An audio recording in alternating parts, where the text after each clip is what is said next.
Woohoo! Ladies and gentlemen, 2023 Lexus IS500 in this beautiful infrared paint color.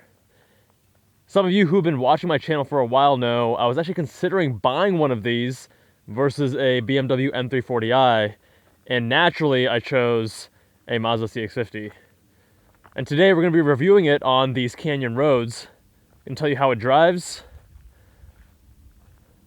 I think the styling, it's polarizing, but I think of the vehicles in this segment, it looks special, it looks aggressive, it looks great.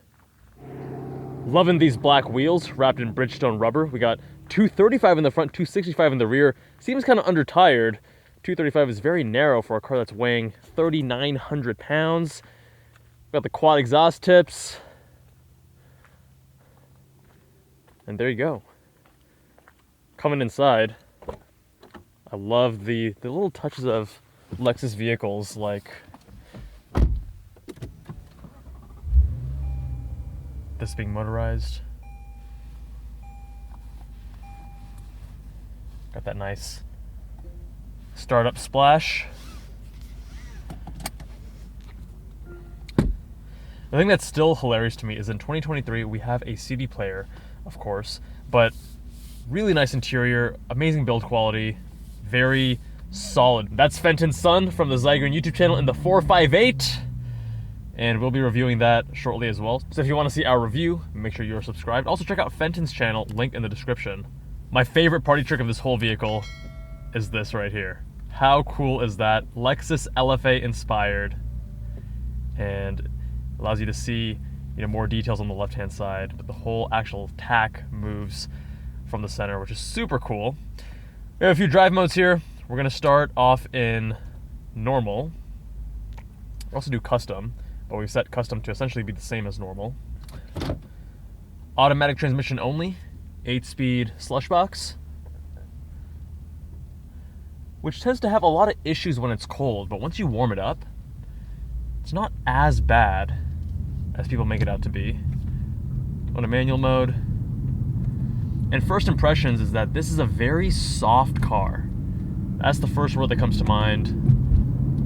Comfortable, quiet, refined, very Lexus. Steering is light and direct, pretty accurate, but no feeling at all. But hey, this is a Lexus, what did you expect? This is Japanese luxury with a sporty twist. And that sporty twist, at the heart of it, is a 5-liter naturally aspirated V8 pushing out 472 horsepower, 395 pound-feet of torque. And it is glorious. I'm gonna switch this over into Sport Plus mode. Also, take off traction control. You know what? I don't think it lets me do it unless I stop. Let's stop on the side here. And now, traction off. You have to hold it, and there we go. Boom.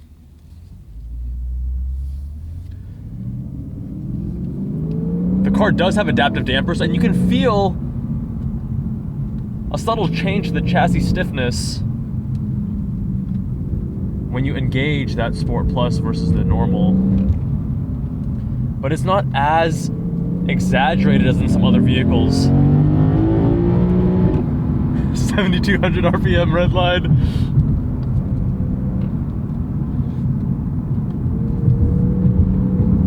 And the LC500, it lets you bang off the rev limiter in this really satisfying way, but in the IS500, tuned a little bit differently, it just kind of dies off without the bouncing effect.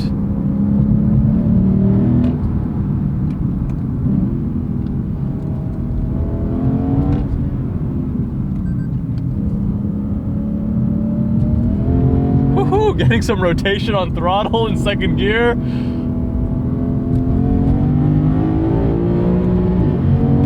Oh my goodness. The main reason you buy this car is for the engine. And it's quiet, but it's still... Oh, Lexus did a great job here because it is quiet, but it is still... You can still feel the animalistic qualities underneath it. You're still in comfort while you have that V8 growling and doing its thing. Down into first.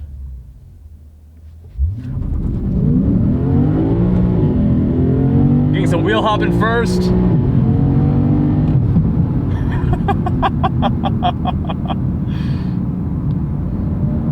You know, I have reviewed this car previously on the channel, and I'm enjoying it a lot more today than the last time.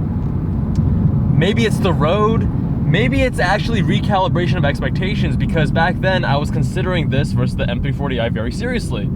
And I had just gotten out of the M340i maybe a week or so before getting into the IS500, and from a technical standpoint, that car is far more competent.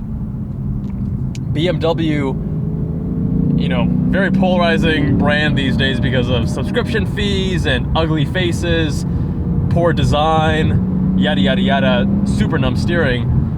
But the car just was faster, the chassis was better tuned, the interior was more up to date, and for whatever reason, the last IS500, the seat wasn't as comfortable as this. I'm not sure what was different about that. It kept jutting my head forward. But here, I mean, I'm super comfortable. I love this naturally aspirated V8, which obviously the BMW has a B58 inline 6 turbocharged. And let's take this corner a little bit aggressive. Letting me shift down into first, which I love. Getting a little squirrely on corner exit there. Woohoo! First gear, it wants to send the tail out. But we like that.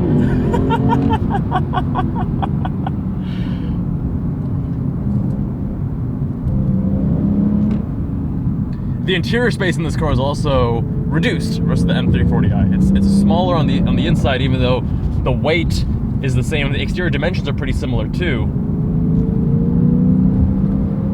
This is that old school, cool kind of vibe. And the front end for a car of this heft is pretty good.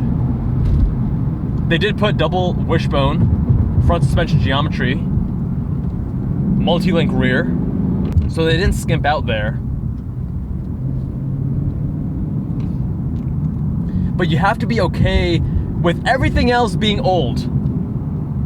Older infotainment, older interior, older chassis technology. But older isn't always bad, and especially, you know, car enthusiasts, it's not just car enthusiasts actually, it's a lot of people in a lot of different realms these days, but I can say that car enthusiasts for sure have this cynicism, and there's always complaining about, things are better in the old days. And look, dude, things are always evolving, and they're getting better in a lot of ways, and yeah, some things are getting worse.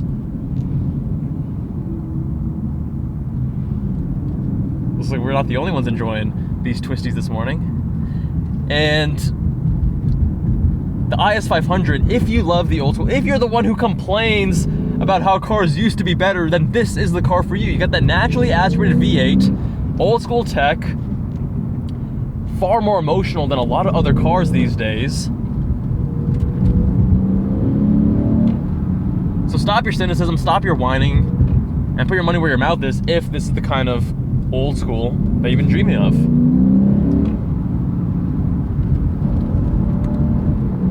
The 8-speed is definitely slow. A lot slower than BMW, but BMW has amazing ZF 8-speed tuning, right?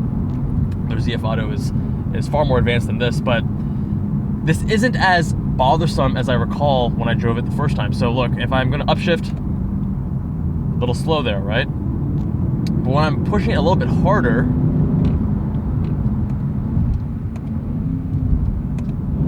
not terribly slow, right? We'll do another pull for you guys. Down to first.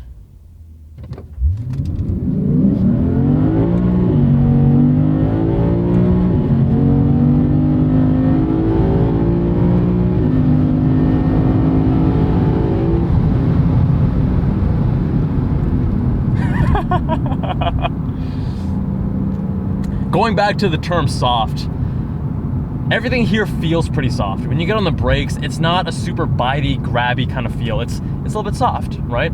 The steering, it's light and direct, but also not too effortful. A little bit, you know, the sensation is muted. It's softer.